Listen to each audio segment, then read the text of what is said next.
Good afternoon, everyone.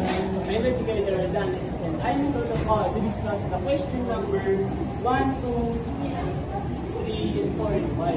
For the question, Mang Tony runs a small grocery store. He brought 50 cans sardines at 25 pesos each. The plan to sell them with 20% market and included a 12% back in the selling price for with a nearby competitor. He gave a 25% discount, same of the sardines expired before he sold them, and he only sold 30. So the given is gross price is per can is 25 pesos, then my 20%,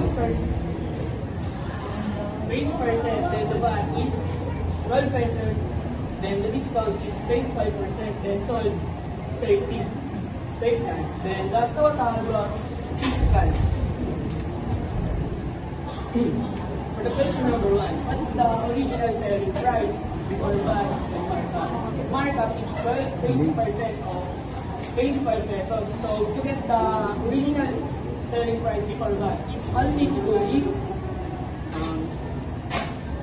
25 pesos times 0.20 is equal to 5. Then selling price before VAT is 25 plus 5 pesos is 30.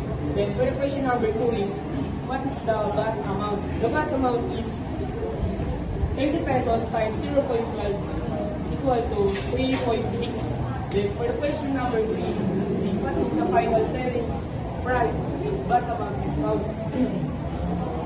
Price with the VAT 30 pesos plus 3.6 equals 33.6. Then the discount is 25% of 33.6. Then the final price is per can is 33.6 equals 8.40 pesos. Then the answer is 25.20 pesos. Then for the question number 4 naman is, what is the profit loss per can? Broad price is 25 pesos, sold price is 25.20 pesos. Then the profit is 25 pesos, 0.20. Then the